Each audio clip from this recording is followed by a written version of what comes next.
State of Maryland and the ranking member of the Government Reform and Oversight Committee, Elijah Cummings, and it's good to hear that like-minded men have joined us on this special order on the Ryan budget and how it affects American families. Thank you for being here. It's my honor. I want to first of all thank the gentlelady for yielding, and I thank you for calling this special order. As I was listening to you talk, I could not help but think about, particularly when you talked about Pell Grants and women, I could not help but think about something that you and I hear over and over and over again as we serve together on the Joint Economic Committee. We hear that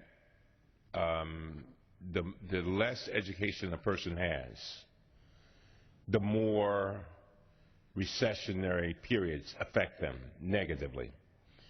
In other words, if you have a little education, less than a high school education, your chances of being put out of a job or not having a job are great. You have a college education, you have a better chance of retaining a job. And you talked about women, and women with regard to Pell Grants.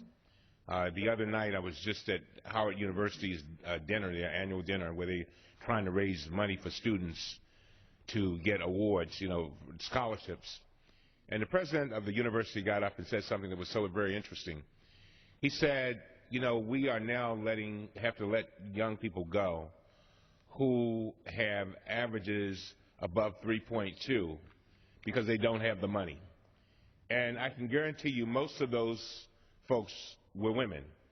And he said when they did the research and looked at young people who left school years ago and they kind of tracked them, they noticed that only about 25% ever even returned to school. So what you're talking about is quality of life for women. And when you look at the Ryan budget, cutting Pell Grants, and cutting those things that women are so concerned about, their children, and how they're going to be able to raise them, to nurture them, to give them a head start. Those things are being cut as if somebody's just going through a forest cutting down trees with a hatchet. And so I think that we have to stand up for women. We have to make sure that we let the nation know what is being done in this budget and make it clear that we're not going to stand for it. And so I just want to thank the gentlelady for her presentation tonight, for bringing us together with regard to this very, very important issue. And then keep in mind that he's talking about doing away with the Affordable Care Act. So much of the Affordable Care Act go to keeping people well, keeping women well, keeping their children well, keeping their families well, and allowing them to have affordable and accessible insurance. That's something that women are most concerned about. And being able to pay comparable rates that men would be paying, for this. So we've got, he comes in and he wants to just do away with the Affordable Care Act, but and create and give us this budget that really makes no sense.